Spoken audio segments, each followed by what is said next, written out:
Bom dia, bom dia, bom dia, meu querido, minha querida DevPro. Estamos aqui para mais um episódio do podcast DevPro, tá?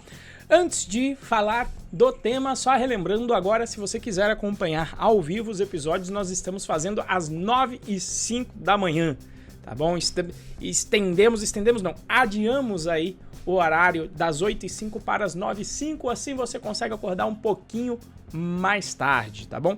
Episódio de hoje vamos falar sobre os perigos de não entender como o mercado funciona de verdade, em particular o mercado de programação. Esse tema aqui eu tenho até medo, eu escrevi pra caramba, depois falei pro Moa, falei, putz, esse daqui é difícil de eu não me perder, porque é um tema que eu gosto bastante de abordar, não só que eu acredito que ambos, eu e o Moacir, gostemos bastante de abordar esse termo aqui. Mas, como sempre, antes de entrarmos no episódio em si, temos o recadinho do Moacir. Moacir, meu querido, tá com você.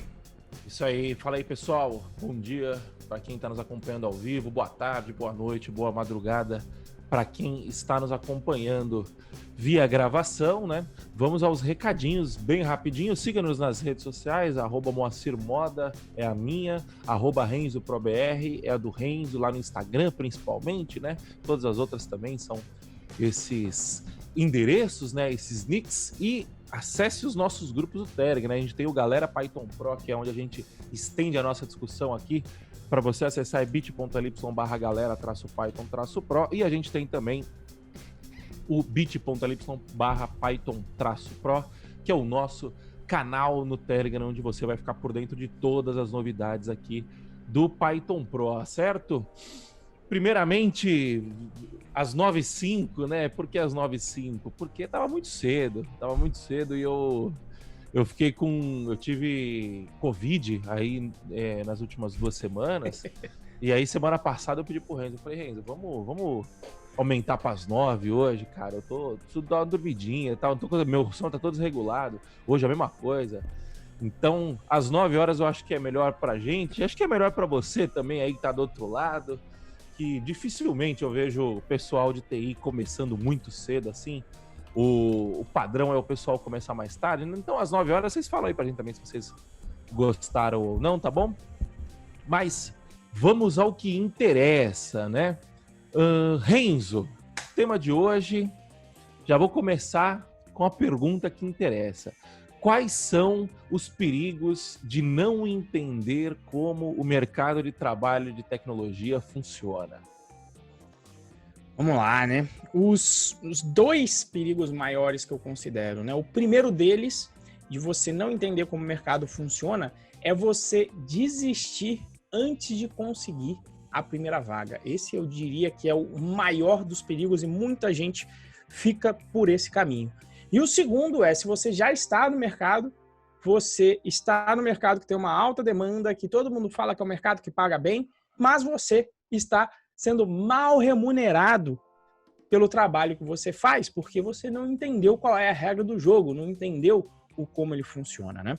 No caso do primeiro problema, para mim fica muito claro quando eu participo aí de eventos e vou conversar com uma turma recém-formada de faculdade, né? Que aí o pessoal vem e fala, Renzo, o mercado tá difícil, o mercado tá difícil de TI. Eu olho e falo, como é que é? O mercado tá difícil? O mercado tá querendo gente. Toda hora tem amigo meu empresário aqui mandando vaga. Agora de manhã eu mandei uma mensagem, inclusive, de um pessoal que tem uma empresa aqui. Amigos meus me mandaram e falaram, Renzo, você mandou mesmo aí? Porque ninguém se candidatou, etc. Aí mandei o reforço para a galera aqui do curso. E aí, quando eu vejo isso, eu pergunto, quantos processos seletivos você já fez? 0, 1, 2. Quer dizer, a pessoa conclui que o mercado está difícil, sendo que ela só tentou fazer 1 ou 2 processos seletivos. Então, esse é o problema, às vezes, para recém-formado, e a razão que, às vezes, nós vemos pessoas que já se formaram nessa área e não atuam nesse mercado de trabalho, por essa crença de que o mercado está difícil, quando não é uma realidade, absolutamente não é uma realidade, né? E também acontece muito com as pessoas que estudam sozinhas. Vão procurar o conteúdo, tá cheio de conteúdo na internet e acha que é somente estudando tecnologia que vai ser o suficiente para você conseguir a sua vaga. né? Então, basicamente, essas pessoas não entenderam como é que o mercado, e aí eu diria até no geral, né? Você não vai fazer 1, 2 processos, tem que fazer 50 processos seletivos para quem está começando. É esse conhecimento de mercado, esse conhecimento falando, não, peraí, são 50. Se eu só fiz 2 processos, eu ainda nem comecei aqui a minha jornada. Né? E fazer esse processo fazendo o quê? Faço processo, aprendo, pergunto lá o feedback se eu receber uma negativa, e potencialmente você vai receber várias. Recebeu uma negativa, pergunta o que faltou, baseado nesse feedback do que faltou, você vai estudar um pouquinho mais, melhorar um pouco mais, para colocar no seu currículo aquilo que faltou e fazer o próximo processo seletivo tendo esse conhecimento e repetindo esse processo. Então, para quem está começando, essa é a dica, tá? Então, a primeira coisa é não desistir e entender que você vai ter que fazer aí 50, 100 processos seletivos até você conseguir a sua primeira vaga, né?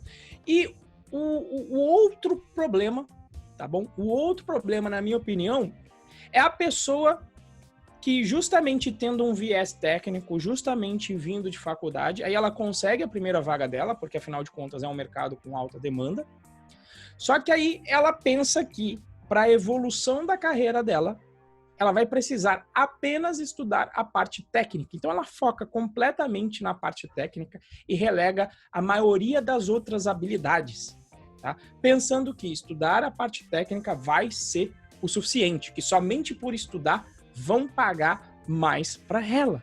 Tá? E isso até funciona no início de carreira, porque estudando mais tecnologia, realmente você coloca mais ferramentas na sua caixinha de ferramentas, e isso no início até funciona. Tá? Até ali para você chegar, o que chamam aí de nível pleno, que eu não quero nem entrar na faixa, mas o que às vezes quando dizem, não, você agora é um desenvolvedor pleno. Para você chegar nesse nível pleno, isso até funciona. Né? Mas essas habilidades técnicas não são aquelas que vão te levar para o próximo nível na sua carreira. Tá? Não vai funcionar do meio para o final da sua carreira. O que vai realmente te dar o boom depois que você chega no nível técnico em que você já se sente seguro, já consegue desenvolver a maioria das soluções técnicas? Vai ser entender que o que dá dinheiro, e a gente fala isso praticamente todo santo episódio, a gente fala isso, o que dá dinheiro é resolver problema, não saber programar. O fato de você saber programar te permite resolver problemas com tecnologias. É o famoso gerar valor que a gente fala, tá bom? Então, eu quero dar um exemplo para conectar, para também não ficar só no mundo abstrato, porque eu sei que essa parte tem um quê de mentalidade, um quê de pensamento, e eu quero dar um exemplo, tá bom? Muitas vezes as pessoas vêm aqui e me perguntam, Renzo, eu aprendi aqui, eu estou aprendendo, compensa eu aprender 2 linguagens de programação ao mesmo tempo? Então veja que a preocupação é em conhecimento, em ter mais conhecimento sobre uma determinada área. E agora, se isso vai gerar valor ou não, depende de um contexto, depende do objetivo. Né? Então eu vou dar um exemplo muito claro. Você aprende 2 linguagens para back-end, você aprende o Python, você aprende o Java. São 2 linguagens que eu conheço, tá? Para back-end. Será que saber essas 2 linguagens gera mais valor? Depende do contexto. Por exemplo, se você pretende atuar fazendo MVP, tá? Estou falando de casos reais, né? Ou seja, você vai fazer produtos para clientes finais, tá? Produtos para validar ideias de empresas iniciais, de empresas nascentes, e eu vou chamar isso de startup, tá? Você vai validar essas ideias e vai produzir software para essas pessoas. Saber 2 linguagens de programação gera mais valor nesse caso? Não.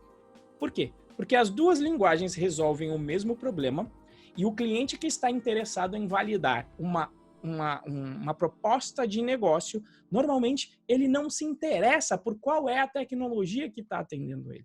Desde que você entregue as funcionalidades operacionais, funcionais, principalmente para o caso feliz do negócio, você vai estar atendendo o problema do cliente. Então, nesse aspecto, você saber Java e Python não vai te acrescentar valor nenhum. Agora, de repente, se você vai trabalhar, se você está aspirando uma vaga em uma empresa que tem um sistema legado em Java e um outro sistema em Python, aí sim você vem para agregar valor, por quê? Porque você vai se vender e vai colocar, olha, eu vou gerar valor, por quê? Porque eu conheço Java, eu conheço Python, eu vou conseguir tocar aqui a nossa migração do projeto, porque eu conheço as duas linguagens e conheço um pouco de arquitetura entre as duas, então vou conseguir fazer a ponte de conexão entre esses dois mundos, tá bom? Então, essa é a dica, né? Por exemplo, se você, de repente, aprendesse, em vez de duas linguagens para back-end, se o teu setor é fazer produto para o cliente final, potencialmente você aprender um front-end, você vai ter mais flexibilidade e vai entregar uma solução mais ponta a ponta, tá? Para o teu cliente final. Mas você nem precisa saber isso. De repente, você pode desenvolver a habilidade de delegar para um terceiro, seja contratando um CLT, seja contratando um freelancing, para resolver o problema do front-end. Então, nesse aspecto, saber o front-end ou saber delegar o front-end tem o potencial de gerar mais valor para o seu contexto. Então, é isso que a gente quer dizer. Não é só a tecnologia, não vai te levar para o outro ponto, é entender todo esse contexto, para onde você quer levar a sua carreira, onde carreira aqui eu não estou definindo o que é, né? Pode ser ter uma empresa de software, pode ser ter uma carreira para chegar num cargo executivo de diretor de tecnologia numa empresa, qualquer que seja o ambiente, olhar para esse ambiente, entender as regras do jogo, entender quais são as habilidades que vão fazer com que você gere mais valor para esse setor e focar nessas habilidades. Então, é mais ou menos nesse sentido aqui, da nossa pauta aqui que eu coloquei, que é o que eu acredito de mercado, né? Então, definir o seu objetivo e definir quais são as habilidades que vão fazer você gerar o máximo de valor possível para um terceiro dentro desse mercado, tá? E não focar só em tecnologia, porque ela só vai te levar até metade do caminho. Faz sentido, Moana? Faz, e você falou um ponto aí que eu gostaria de destacar, que é a palavra não, né?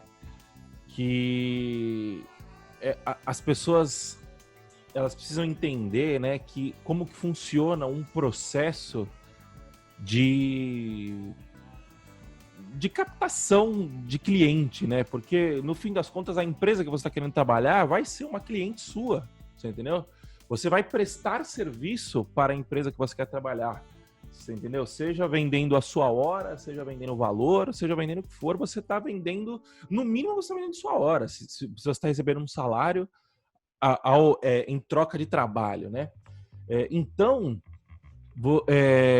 tem um conhecido meu que ele fala que o mundo é um funil, né? Tipo assim, você consegue separar o mundo em funis, né? Em etapas. Então, cara, quando você está fazendo uma venda, por exemplo, você vai contactar 100 pessoas para conseguir falar com 10 pessoas, apresentar sua proposta para 10 pessoas.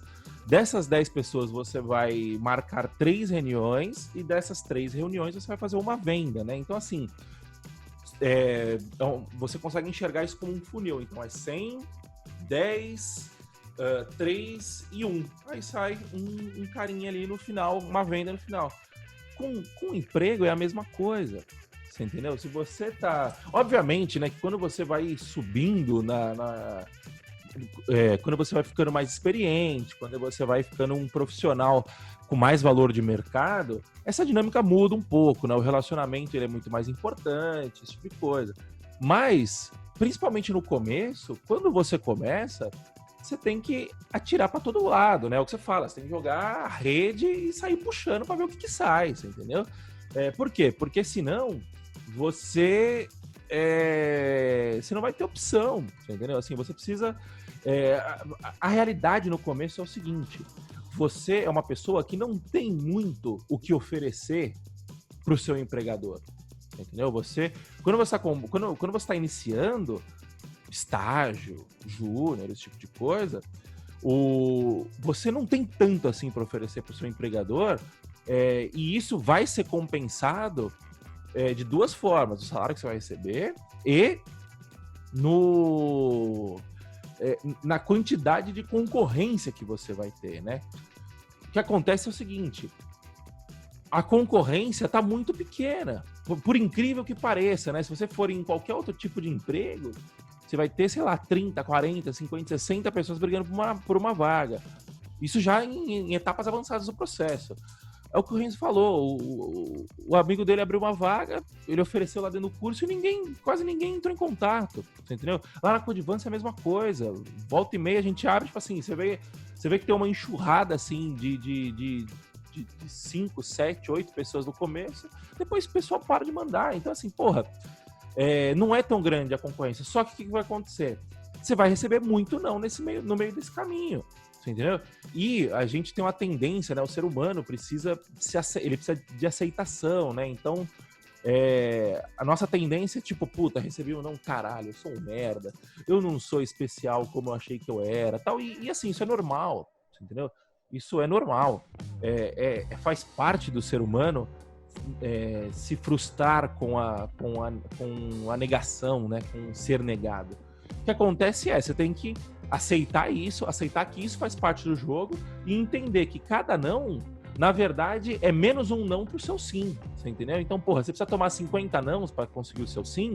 Então, cara, porra, tomei o primeiro, pô, significa que só faltam 49. Tomei o segundo, pô, significa que só falta 48, você entendeu? Você tem que mudar a forma como você enxerga isso e entender que ser negado faz parte do processo e que não significa que você é ruim, que você...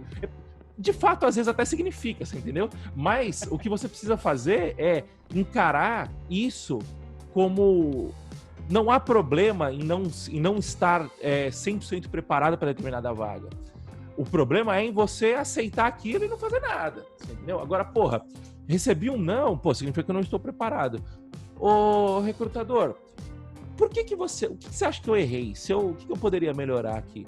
E, cara, vira um processo de melhora contínua isso, você entendeu? Nem todo recrutador vai te dar atenção e tudo bem, não tem o que fazer quanto a isso, mas os que derem atenção, você vai agarra isso, pô, beleza, obrigado, tal, e vai e melhora o que você precisa melhorar, entendeu? Então, assim, o não é muito importante e o não faz muito parte do jogo, tá bom? Esse era o meu breve comentário aí, que não foi tão breve assim. E antes da gente seguir aqui para a segunda perguntinha, né? Eu quero pedir para você dar um like e compartilhar esse episódio aqui. Se você tem aquele seu amigo que está querendo conseguir o primeiro emprego dele, mas não faz entrevista, mas fica triste porque recebe o primeiro não, tal, manda esse episódio para ele. Por quê? Porque o nosso objetivo aqui é ajudar você, DevPro, a conseguir a sua tão sonhada primeira vaga, né? Conseguir um emprego que faça sentido que você queira, né? Que faça sentido para você, para sua carreira, tá? Então, cara, manda esse link aqui pro seu amigo. Se você tiver no YouTube, dá o seu likezinho aí, compartilha, se inscreve no canal. E se você estiver ouvindo no Spotify, no Apple Podcast, no Google Podcasts, bate um print desse podcast, marca o Renzo lá, posta no seu Stories e marca o Renzo, @RenzoProBR, que ele vai compartilhar lá no Stories dele e compartilha a sua impressão, né? Fala o que você tá achando, você concorda com a gente, você discorda, vem discutir com a gente, tá? E então, segunda pergunta, Renzo, a gente já respondeu aqui, né? Qual que é o perigo de você não entender, né? Então, beleza, já entendeu o perigo? Agora, explica pra gente como que a pessoa entende o mercado de trabalho de programação. Bom, para entender, e foi o que funcionou para mim, eu tento passar esses conceitos, mas para entender de verdade e jogar o jogo, você tem que fazer o que a gente chama de testar o mercado, tá? Para entender o seu valor, para entender como funciona o seu processo seletivo e para você entender como se vender durante esse processo seletivo. Quando eu comecei a fazer processos pensando em trabalhar para empresas gringas, foi quando realmente eu imergi nesse mundo. Já estava trabalhando, já tinha uns 6 anos e tinha essa mentalidade de estudar só tecnologia a salvar. Mas quando eu comecei a fazer os processos seletivos, eu comecei a ler bastante sobre o assunto. Então, primeiro de tudo, entender o que eu tenho que estar preparado para o processo seletivo, né? Então, entender quais são as diferentes fases do processo seletivo e, normalmente, nós temos aí uma das principais fases como a entrevista técnica. E a gente tem que estar preparado para isso, e por isso que eu fiz agora, já estou acho que no 9º episódio por aí, de uma playlist que está aqui no canal do YouTube. Se você está vendo no YouTube, é só procurar exercícios para entrevistas técnicas. Para quê? Para você se preparar para esse momento, tá? Se preparar tecnicamente mesmo. Essa é a fase da parte técnica mínima que você tem que fazer. Você tem que estar bem afiado com a parte de entrevista técnica. Mas existia, quando eu comecei a estudar isso, via a parte de entrevista técnica, eu comecei a ler vários artigos sobre negociação salarial, sobre como aumentar o seu rendimento, sobre como não aceitar a primeira proposta, tá? E de início eu achei que aquilo tudo era balela. Eu falei, isso aí eu acho que é papo para vender.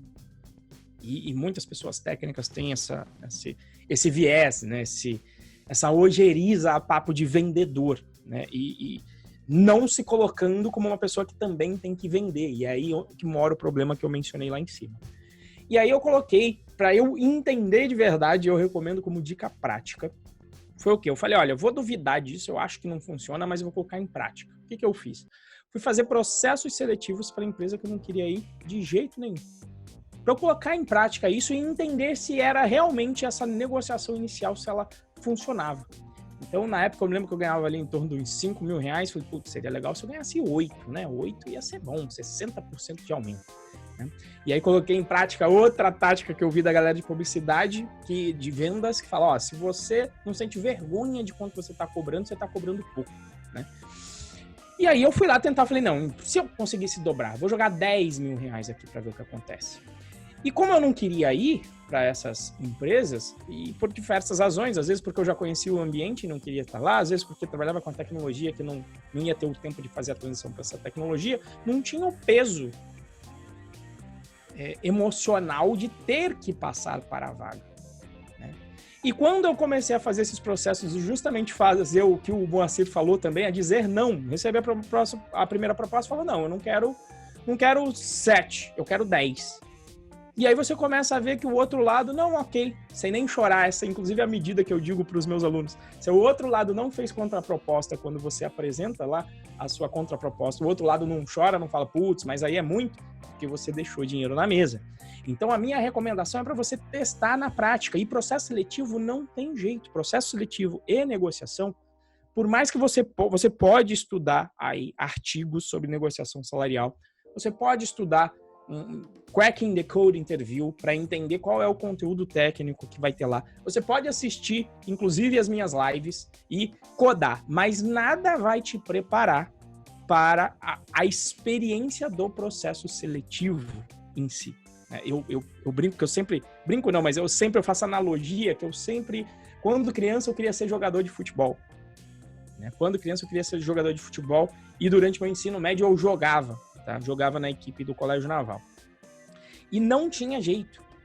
Quando você ficava muito tempo sem jogar de verdade, sem ver a torcida buzinando na tua orelha, é diferente, não é a mesma coisa. Então você precisa se preparar para isso e eu não conheço a melhor forma. Tá? Você pode estudar, você pode buscar artigos, mas eu não conheço a melhor forma que realmente testar o mercado. Tá?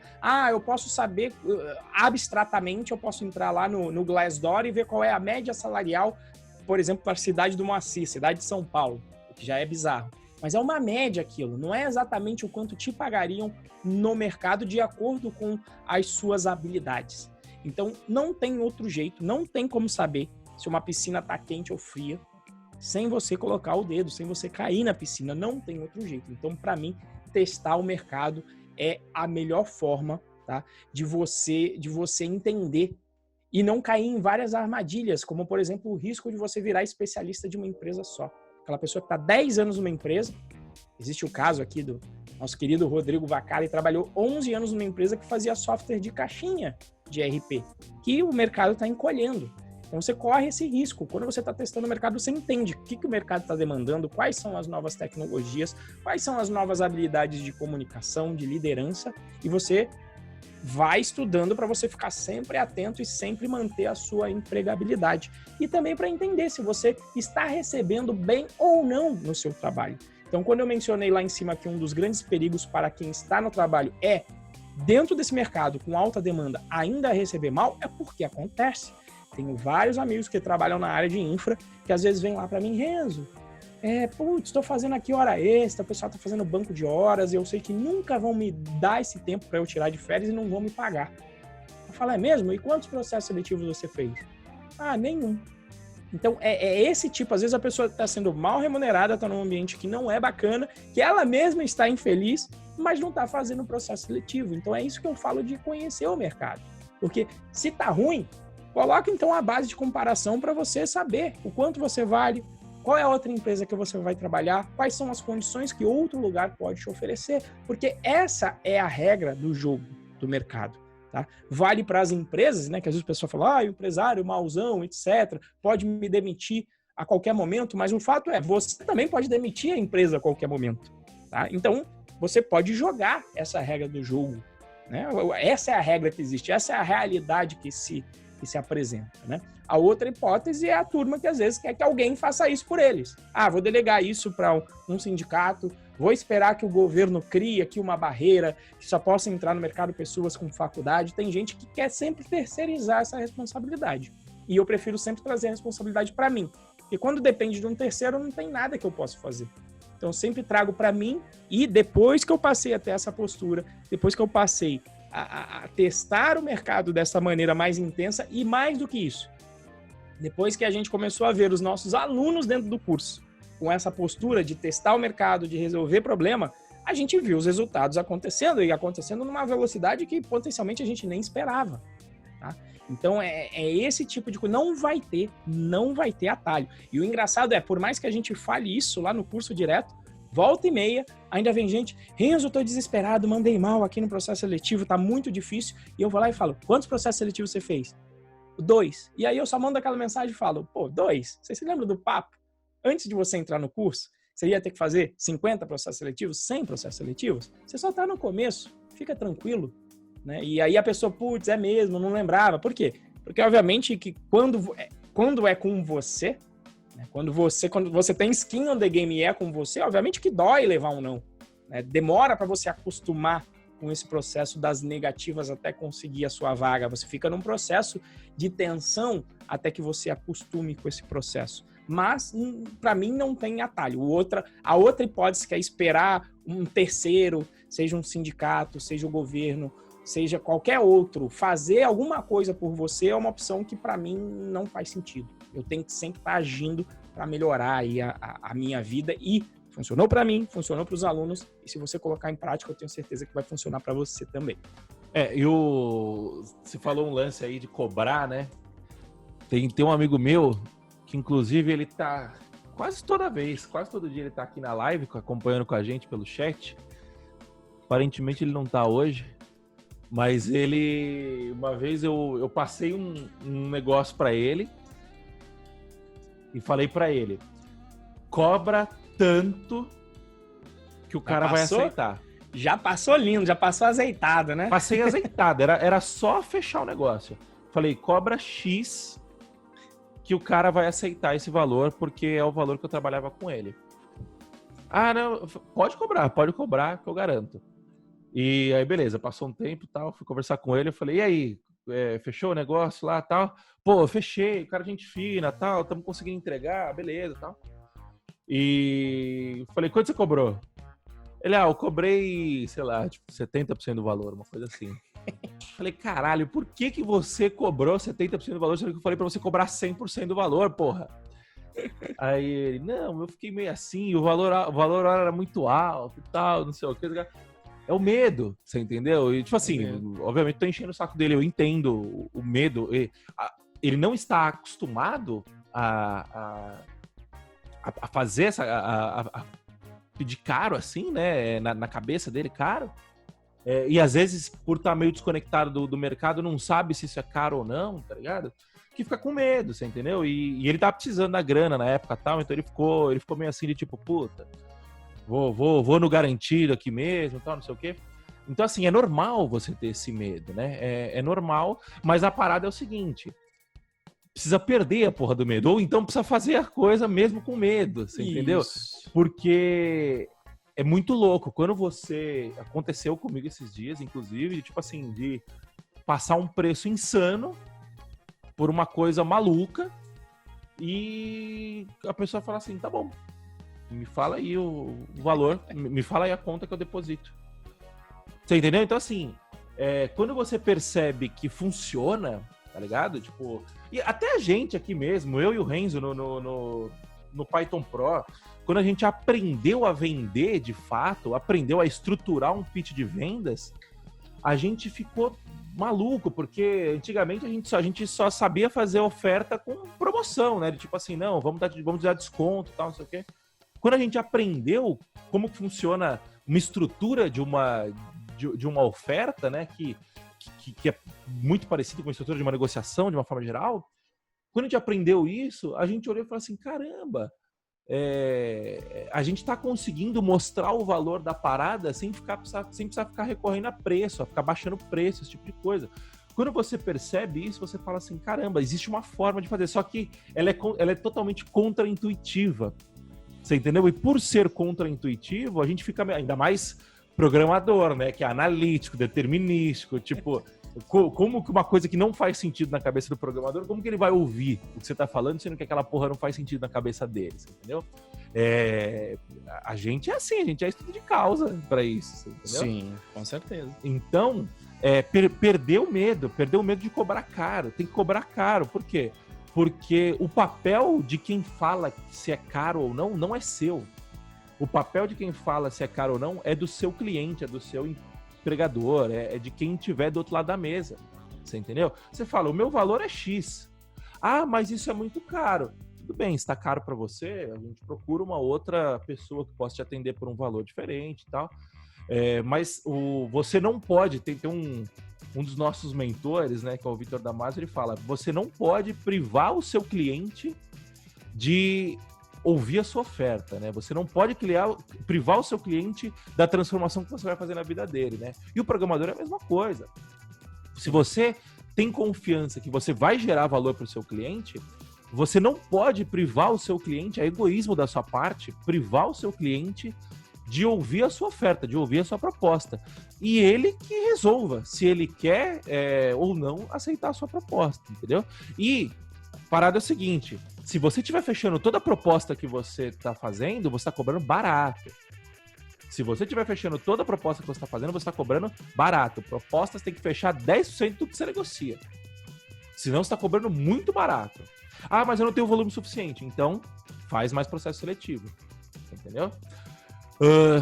Beleza. Pergunta respondida, né? Assim, vale frisar também, né, que o viés do Renzo sempre vai ser um pouco mais para mercado, para vaga de uma forma geral, e o meu viés é muito mais para negociação mais... Cliente. Para quem tem uma empresa e vai vender para cliente. Isso, assim, os princípios são os mesmos, tá? Exatamente. Os princípios são os mesmos.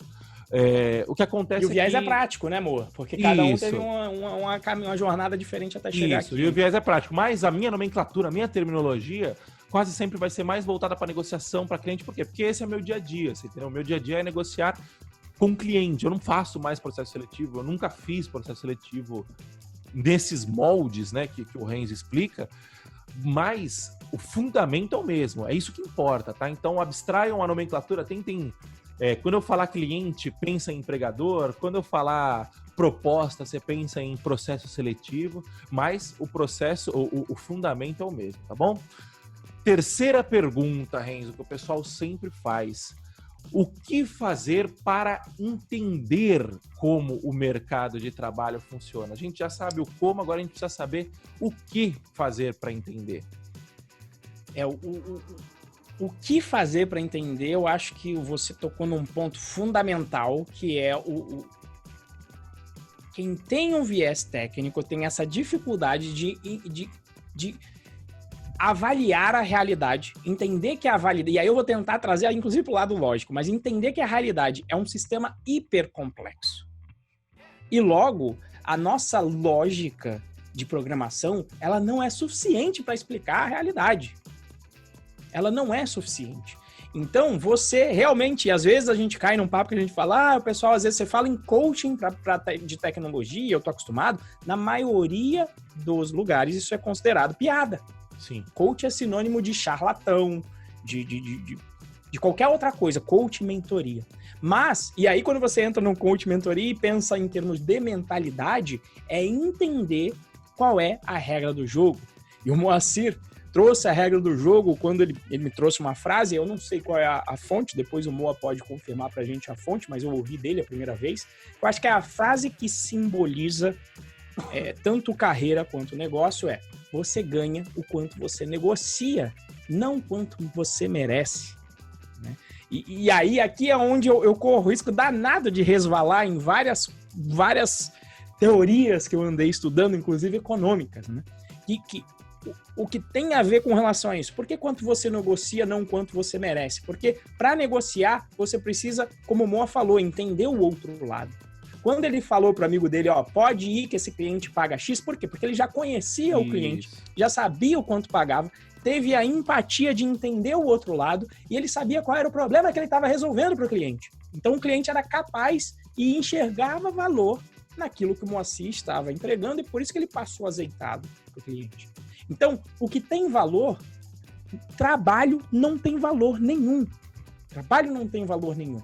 Não, como assim trabalho não tem valor nenhum? Não, trabalho não tem valor nenhum. O exemplo simples que a galera dá é o seguinte, se trabalho tem valor, você vai lá na praia, faz um buraco, joga areia toda para fora, depois joga areia toda para dentro de novo e pede para alguém te pagar por conta desse trabalho.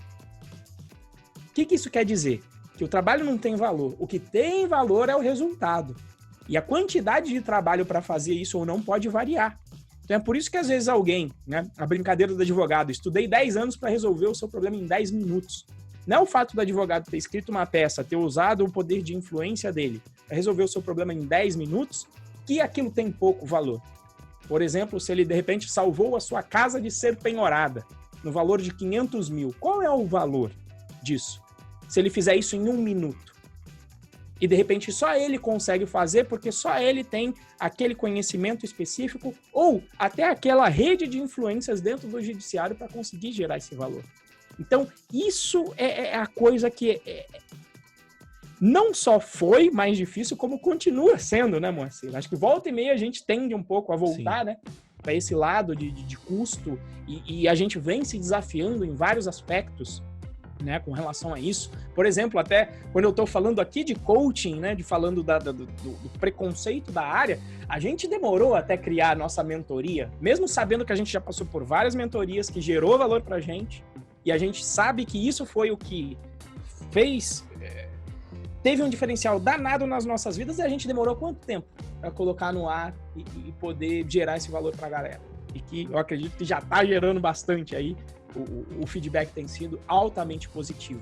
Então, é você entender o tal do mercado. Eu fui estudar economia lá clássica aí por causa disso, tá? De entender que o mercado é a livre troca entre pessoas. Outra coisa que o técnico não entende, o preço é o quê? A galera ainda vê qual que é a fórmula do processo seletivo, né? A pessoa técnica, ela quer fórmulas. Qual é a fórmula de passar no processo seletivo? Qual é a fórmula da negociação? E não existem essas fórmulas, você tem que aplicar no dia a dia. Qual é a fórmula de precificar? Eu acredito que muita gente deve chegar no Moacir para saber isso para cliente, assim como também negociar salário, que é a mesma coisa, é por isso que ele fala, a gente está falando a mesma língua. Então, qual que é a mentalidade do técnico? Às vezes ele atribui o preço à relação ao trabalho ou à dificuldade técnica do trabalho em si, em vez de focar no resultado. Então, é entender que o mercado é simplesmente um ambiente entre trocas livres entre as pessoas e que precificação é só a interseção entre o mínimo e o máximo que você está disposto a vender o seu produto, seja ele qual for, seja ele realmente desenvolvimento de software, seja ele um produto físico, ou seja a sua hora, na hora de vender o seu salário, e entre o mínimo e o máximo que o outro lado está disposto a pagar, porque ele enxerga o valor que ele vai conseguir obter através daquele trabalho. Você só vai conseguir ganhar 100 mil reais de salário, e eu conheço lugar que paga o top que eu vi até agora, 64 mil reais no Brasil, para ser VP de engenharia. Por que a empresa vai pagar isso? Porque ela enxerga que mais valor vai ser gerado para alguém que consiga atender as demandas dessa posição. Então é assim que o mercado funciona e é assim que você vai crescer. Tá? E aí, qual que é a realidade do mercado? Como é que você vai conseguir fazer para entender? Entendendo o quê? A gente está falando aqui agora. Vem processo seletivo, às vezes tem gente que não se aplica. que não vai lá e se candidata para uma vaga. A gente está no mercado em que se dizem que já se fez matéria em que fala que há uma extrema demanda por programadores. Então, o que você tem que entender nesse mercado? Lei de oferta e demanda comum. Se existe uma grande demanda por programadores e esses programadores são escassos, você não é a parte fraca da negociação na hora de conversar sobre salário. Ó, só um ponto, desculpa te interromper. Mensagem que eu recebi ontem de um cara que eu tava negociando. Essa é a nossa dor. Não encontramos de jeito nenhum.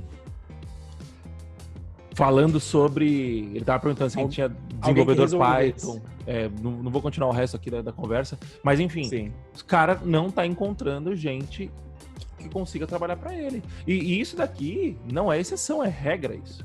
Isso é regra. E aí, qual que é? O Renzo tá falando que qualquer pessoa pode chegar e negociar assim. Não. Você justamente, se for em termos de carreira, você tem que construir a sua autoridade. A primeira vaga, a gente tá falando, você tem que pegar uma primeira vaga e pegar a experiência. Quando você passa para esse lado aqui, você tem 1 ano, 2 anos de experiência no mercado, o jogo muda. Você tá na parte forte da negociação. No início, realmente, você não vai estar na parte forte da negociação, porque querendo entrar no mercado, até que tem gente suficiente. Tá? Tem gente suficiente. Agora, é justamente depois dessa travessia, nas pessoas com experiência que conseguem entregar resultado. Isso daqui é uma raridade. E você conectar uma pessoa técnica que tem essa visão de negócio, aí a gente tá falando assim, sei lá, 0,1% do mercado. Que a maioria vai ficar só ali, tecnologia, e não vai ter essa visão de negócio. Tá? Aí a gente tá falando de 0,1%. E quando você vem para essa turma aqui, desse 0,1%, é aqui onde estão as possibilidades aí, digamos, de evolução exponencial e rápida de crescimento. Tá? Por quê? Porque ninguém está atuando, recurso raro aqui. Entendeu? Então você tem que entender que você é a parte forte. Se você tem aí 1 ano, 2 anos de mercado, de experiência, você é a parte forte da negociação. Só está faltando você acreditar nisso, testar o mercado e começar a estudar um pouco mais sobre negociação e conexão com o negócio. Entendeu? Então você tem que entender isso, entender que no início você tem que ter uma visão de médio prazo. Como eu sempre dou o exemplo do Hugo Brilhante. O vendedor quis fazer uma transição aos 35 anos para ser programador. 8 anos lá de curso Java, não é meu aluno, eu só conheço ele. 8 meses de curso Java, viu uma vaga para estágio e foi fazer a vaga para estágio. E eu tenho certeza que quando ele foi fazer isso, teve gente que falou, puta, ganhava bem como vendedor, por que vai ser estagiário? Não tá entendendo que o cara já tinha enxergado a visão de longo prazo, visto que o mercado de programação avança, e ele falou, eu só preciso dessa primeira vaga, porque depois dessa primeira vaga eu vou pegar a experiência, vou ter a oportunidade de crescer na própria empresa ou até crescer fora da empresa em outro lugar, testando o mercado também. E hoje ele tem uma empresa e está contratando outras pessoas. Contratou até o nosso querido Felipe, cujo nick no Instagram é outro Felipe, que viu o caminhar dele, seguiu a mesma trajetória e foi contratado pelo Hugo. Então, é entender esse jogo aí também, de médio e longo prazo, entender que você não é parte fraca da negociação se você está buscando por carreira, ou até mesmo no caso do Moacir, se você tem uma empresa. O que mais tem é cliente querendo um software a ser desenvolvido. Mas nem todo cliente é seu cliente ideal. Então, é o que o Moacir falou, você não precisa dizer sim para todo mundo. Porque nem todo cliente precisa dos seus serviços. Tem gente que o sobrinho do PHP que faça uma página institucional no WordPress, tá ok, vai resolver o problema dele. Mais barato e resolvendo até mais efetivo. O que você tem que definir qual é o seu cliente ideal e vender para esse cara. Então, assim, vocês não estão na posição mais fraca da negociação. Tenham noção disso, tá? Porque o que eu ouço aqui de empresariado, de quem eu conheço, que estão aqui no desespero para contratar, vocês não imaginam, tá? Então é isso. Não... Diga, amor. Queria falar alguma coisa? Não, só para completar que você falou da frase que eu te falei, né? A frase é, você não ganha o quanto você merece, você ganha o quanto você negocia. E você falou do advogado, tal, que eu estudei e tal. volta e meia eu vejo o pessoal falando, eu vejo aqueles textos de Facebook, de Instagram e tal. Mas o cliente tá reclamando porque eu demorei 10 minutos para resolver o problema e cobrei caro pra caramba. Cara, assim, desse jeito faz 10 minutos, aí o cara vem com uma puta lição de moral. Mas e o tempo que eu estudei? E as dedicações? E o dinheiro que eu investi em cursos, em livros, para poder... Tá tudo errado, foda-se o quanto você investiu em curso, em livro e não sei o quê. Não é por isso que se cobra caro. Não é por isso. O problema é que se cobra caro, não, que se cobra o que se cobra, né? O problema é o seguinte, as pessoas, elas costumam pensar, né, como que eu vou definir o quanto eu vou cobrar, seja do meu cliente, seja de salário, a minha pedida de salário, né? E aí a pessoa fala, qual fórmula que eu vou usar para chegar nesse número? E a fórmula que todo mundo usa se você for funcionário, você vai falar assim, bom, eu gasto tanto por mês, então eu vou pegar esse tanto que eu gasto, vou colocar mais uns 30% e acabou. E vou pedir isso. E o cara que vende serviço, né, que tem uma negociação direta com o cliente, o cara pensa e fala assim, bom, o meu custo para fazer isso vai ser tanto, então eu vou pegar o meu custo, vou fazer vezes 2, para botar uma margem de lucro aí e tal, e vou cobrar isso. Não se faz precificação assim, não se faz pedida de salário assim. A pedida de salário que você faz, a precificação que você faz é baseado em valor. Você não tem que pensar, nunca é sobre você, sempre é sobre o outro lado. Então, quanto eu vou pedir de salário? Deixa eu ver aqui quanto que o meu trabalho vai influenciar para o faturamento da empresa. Puta, o software que eu estou desenvolvendo traz de faturamento para a empresa aí R$200 mil por mês. E ele é o principal produto da empresa, por exemplo. Você pode pedir de salário tranquilamente R$20 mil.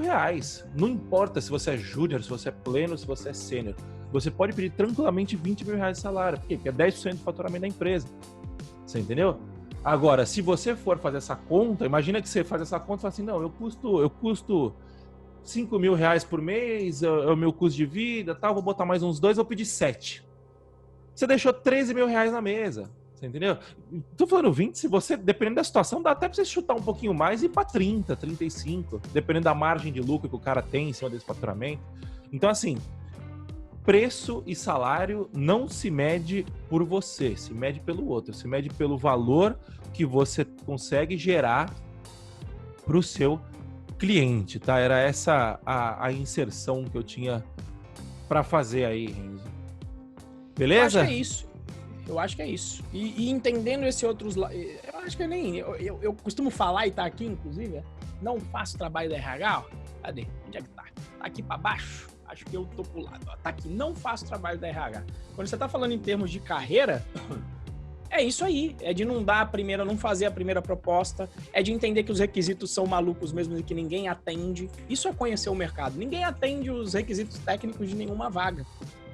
E você, justamente seguindo o que o Moacir falou, você não vai conversar e falar sua pretensão salarial no início do processo seletivo. Se você está fazendo isso, você já está largando dinheiro na mesa na largada. Por quê? Porque se você fala a tua pretensão salarial na primeira conversa com a RH, sem saber qual é o time que você vai trabalhar, qual é o impacto financeiro disso na empresa, quem são as pessoas, como que é o dia a dia de trabalho, você está dando um preço baseado no seu custo, que é o que o Moacir falou. E é quando você deixa dinheiro na mesa. Ah, Renzo, mas se eu não falar, não vou para frente do processo seletivo. Você vai. Na maioria das vezes você vai. Nas poucas vezes que você não for para frente, potencialmente é melhor você realmente nem ir também. Porque Exato. A empresa está preocupada. E se não for, você tem outros 49 processos seletivos rodando no paralelo. É isso. É essa mentalidade que a gente tenta transmitir. Digamos que esse podcast de hoje é muito do que a gente pensa, é quase a razão de ser. Sim. Aí do nome, que a gente tenta passar com o nome DevPro. É essa parte do extra que vai te levar para um outro patamar dentro da carreira, né? E são esses bloqueios mentais da turma técnica que às vezes que por estarem tão incrustados na mentalidade é o que também não permite que eles superem que as pessoas técnicas superem essas travas, né? Porque é o que eu falei, às vezes é o preconceito contra sistema de mentoria e não vai buscar isso em nenhum lugar, não vai buscar esse conhecimento. E quando eu fui buscar esse conhecimento foi online, até que eu cheguei numa mentoria de negócio que não tinha nada a ver com tecnologia, justamente para tirar um pouco dessas travas. E foi isso que levou a minha carreira para outro nível em diferentes áreas. Tanto na minha carreira de tecnologia, foi aí que meu salário foi lá para cima, e foi aí que o meu negócio também, né? O negócio aqui de curso, cada vez mais levantando o voo. Foi justamente por tirar essas travas. Ó, o programador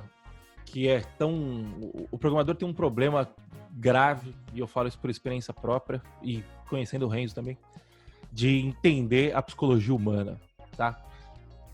Para quem é número, para quem é de número, porque o programador é muito determinístico, muito número, tal, analítico. Leia esses 2 livros. O primeiro é Rápido e Devagar, do Daniel Kahneman, e o segundo é o Nudge. Tá aqui, Nudge, do Richard Thaler. Esses dois livros, e tem também o Armas da Persuasão, do Robert Cialdini, que eu não tenho ele físico aqui. Esses 3 livros, eles mostram como que funciona o cérebro humano, tá?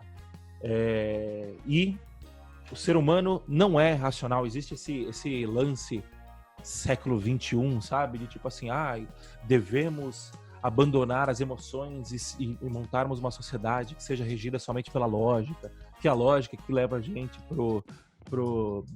vai levar a gente para a evolução, tal. A lógica é uma ferramenta, como qualquer outra forma de pensamento, tá?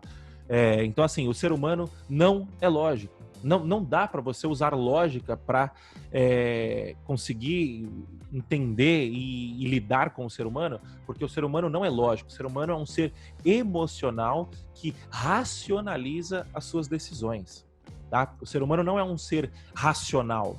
O ser humano é um ser emocional, tá bom?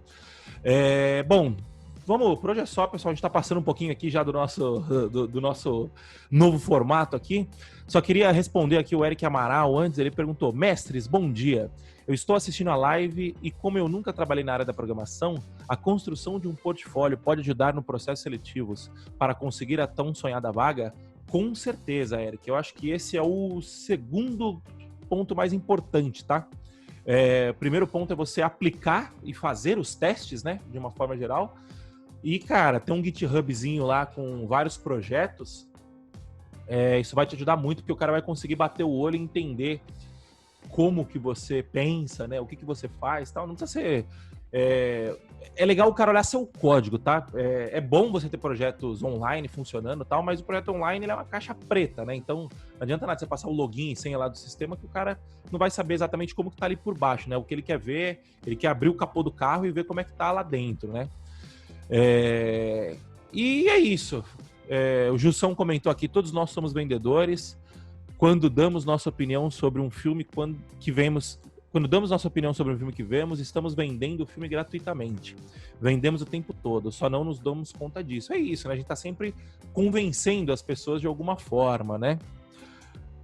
Bom, pessoal, acho que é isso. Mais alguma coisa, Renzo? Não, acho que era isso mesmo. Não tem para onde. Eu colocaria também como ponto fundamental, além do portfólio, participar das comunidades. Sim. É uma das formas. A gente fala bastante sobre isso. Se você procurar no conteúdo lá do Instagram, o Eric, tem as lives lá em que a gente passou uma semana falando de processos seletivos e formas de se entrar no mercado de trabalho, em particular para cada uma das etapas e nessas estratégias. Então, recomendo que você entre lá no @RenzoProBR, tem lá muito conteúdo que eu criei tem lá uma linha editorial que eu chamei de Projeto 123, justamente para a gente falar desses assuntos iniciais de entrada no processo seletivo, tá? De como funciona para você entrar no mercado de programação. Beleza? É isso aí, pessoal. Então, muito obrigado pela presença de vocês e até a próxima. Valeu, falou! Até mais, pessoal. Até a próxima.